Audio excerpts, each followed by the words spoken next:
The Idries Shah Foundation podcast. Practical Psychology for Today. Featuring the works of Idries Shah, voiced by David Ault.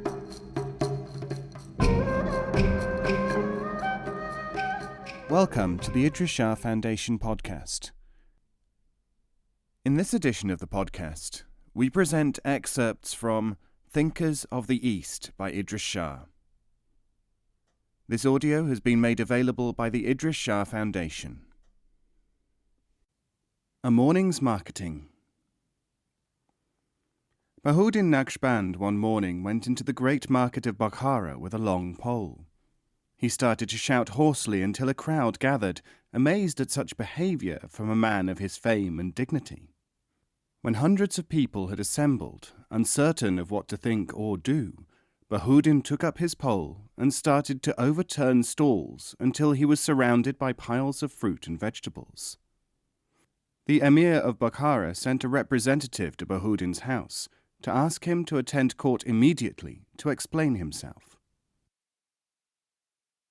Bahuddin said, "Let the doctors of law be present, the chief courtiers, the senior administrators, commanders of the army, and the most important merchants of this town." The Emir, together with his advisers, concluded that Bahuddin had gone mad. Deciding to humour him until they could have him committed to the abode of health, the Emir and his court summoned the people named by Bahuddin. When all were assembled, Bahuddin entered the audience hall. "You are no doubt aware, your presence, Bahuddin," said the Emir, "why you are here, and you know why the rest of us are here. Please therefore say anything which you have to say." Bahuddin replied, "Sublime gateway to wisdom. It is known to all that a man's behaviour is always taken as an index of his value. This has reached such a stage with us that a man has to do no more to gain acclaim and approval than to behave in a certain manner, no matter what his inner state may be. Conversely, if a man merely does something considered objectionable, he is regarded as being objectionable." The king said, "We do not yet understand what you are attempting to teach." Bahuddin said, "Every day, every hour, in every man, there are thoughts and inadequacies which, if given vent to, would be illustrated by actions as damaging as my actions in the marketplace. My teaching is that these thoughts and shortcomings, due to insufficient understanding, are as damaging and retarding to the community and to the individual as if he were to behave in a riotous manner, and more so." "What," said the king, "is the solution to this problem?" "The solution," said Bahuddin, "is to realize that people must be improved inwardly, not just prevented by custom from showing their coarseness and destructivity, and applauded if they do not."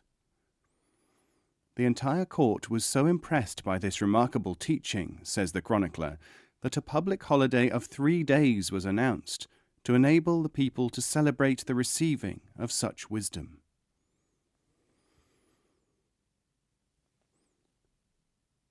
Moss.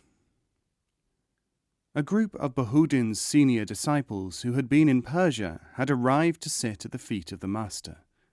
As soon as they were assembled, Bahuddin ordered them to listen to tales and recitation read by the most junior of the followers. Someone expressed surprise. The master said, "If you follow yonder track half a day's march, you will come upon a beautiful, abandoned building. You will see that one side of the magnificent dome is covered with moss. If you enter it, you will find that some of the precious tiles have slipped and lie on the floor. About the value and achievement of the building there is no doubt, but exposure to certain human and natural treatment has caused a loss of perfection. So it is with the senior disciples." Bahuddin and the Scholar. A famous scholar one day visited Bahuddin Naqshband. All the disciples expected that the Murshid would engage him in discussion and refute his arguments, as he had done with all other scholastics for so many years.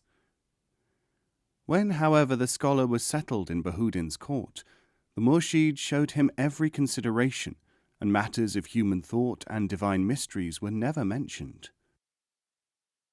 When the scholar had left, someone remarked, "How unusual that a man of words should not try to engage the Maulana in debate. This is the first one whom we have seen here who could resist the temptation, even though they all know that their arguments are always overturned." This came to the ears of Bahudin, who said, "Nothing is strange when one knows the reason. This man who appears to be a scholar is a Sufi in disguise. He is an Abdal. This word, which people generally take to mean changed one, also means, as you will realize, someone in disguise. That is what he is. Since he is a scholar to the world and a Sufi to Sufis, how could he come here and dispute in an academic manner? As to temptation, only a scholar would be tempted to argue. A Sufi does not have the temptation, and so the question does not arise." Someone said, "We should have thought of that. Next time we will know what to make of a silent scholar." Bahudin said to his chief disciple, "Answer him." The chief disciple said, "Alas, no. The next time a silent scholar will probably only be a stupid one intimidated by El-Shah's reputation."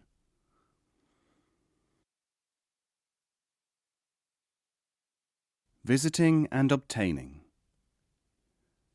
"Those who have visited us," said Naqshband, "and have not obtained what they really needed from that visit, have not really visited us. They will, moreover, never be sufficiently filled. From those who desire to talk to us, we have nothing to hear. To those who wish only to hear, we have nothing to say. Those who accept what they have received and do not imagine that they have received nothing will be given much more. Those who want other than what they are offered here will be unable to receive anything anywhere. Do you remember the man who was given gold when he wanted silver, and there was no silver to give him? He said, 'I cannot spend this, because it is not white.'"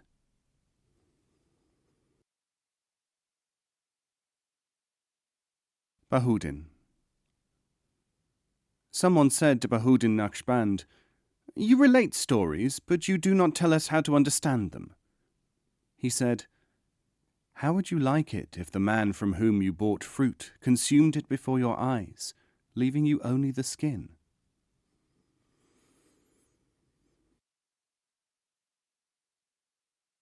Bahudin Naqshband. The people called scholars are appalled at two things. First, they do not like the methods which we use to reach the ears of the people, because they think that what is to be communicated must be done either by intimidation or by complicated terminology. They are appalled at another thing, that we are said to be hostile to scholars. But the reality is very different. The people who are called scholars are substitutes for scholars. There are few real scholars, and a superabundance of these other people.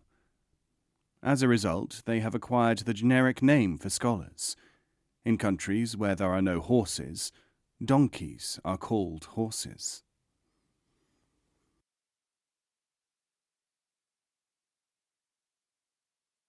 Storing and transmitting. It is recorded that Sheikh Abu Ali of Sind used to lecture to completely ignorant people and meditated with groups of the deaf and dumb. He said, "If you can learn at all, it is only because present and former teachers have employed the method of imparting knowledge to intelligent people, to plants, animals, idiots, and inanimate objects, as well as to self-satisfied disciples. Just as the water in the porous clay jar makes the jar wholesome and satisfied, and also slakes the thirst of the traveller, so too is our work concentrated and transmitted by what you would consider inert or unworthy vessels."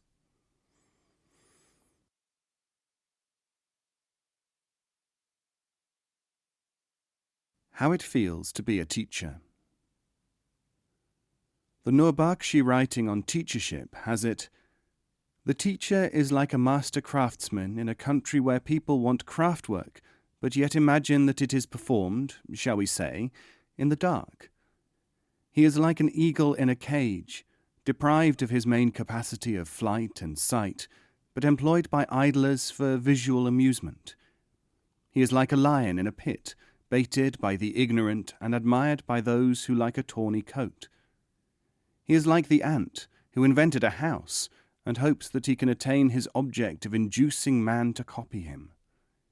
He is like the crow, showing man how to bury his dead, while man watches, perplexed, knowing that he can learn, but not imagining what it is that he has to learn from what the crow is doing. All of the wise have to learn how to pass on the knowledge. But they can do this only if the student will allow himself to learn what it is and how it is that he is to learn. Technique of learning is what the teacher has first of all to teach. Unless you are prepared to study the technique of learning, you are not a student. And if your teacher advises you to learn by words or deeds or by baking bread, that is your way.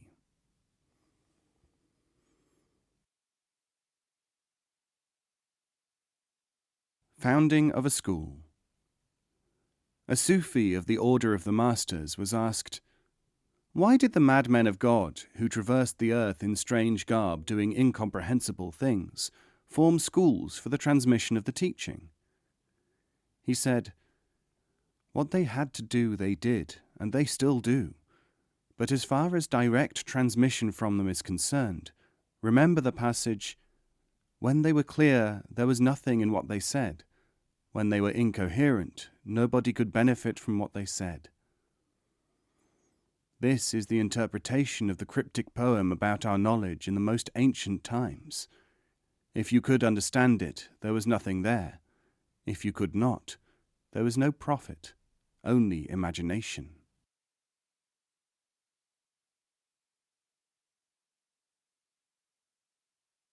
Opulence.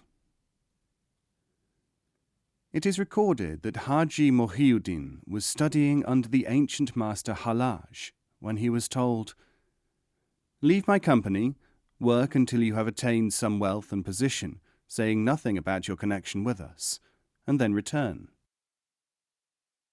The Haji was confused and said, "But I desire the path of renunciation, not the way of opulence."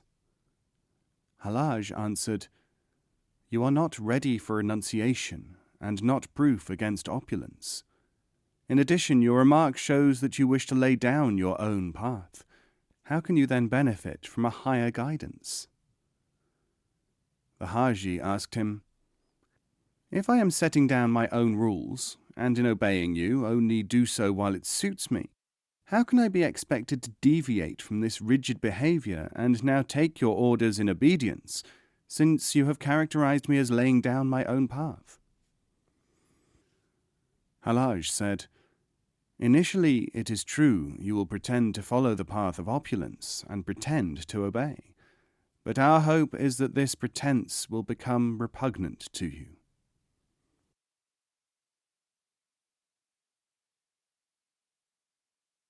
Wisdom. Sufyan said, "The wisdom which is invisible but which sustains is 100 times better than the appearance of wisdom, for that has itself to be sustained."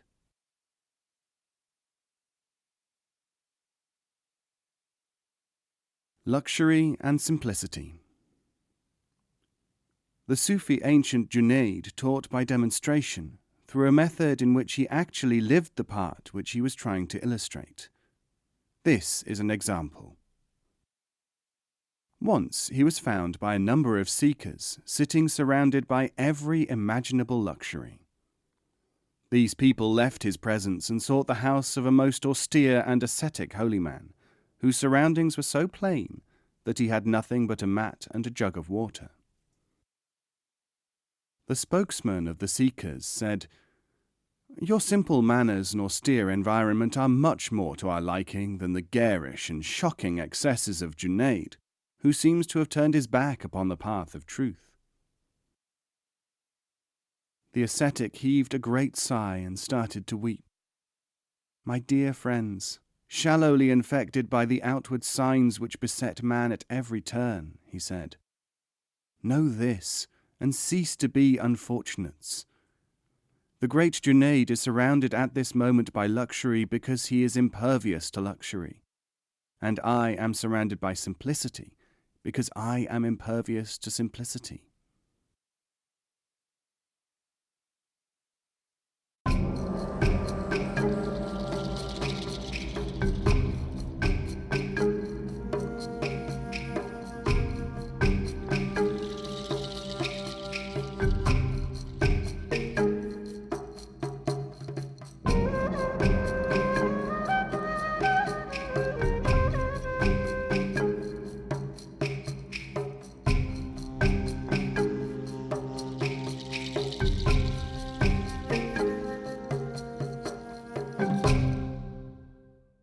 This podcast is copyright 2016, the Idries Shah Foundation.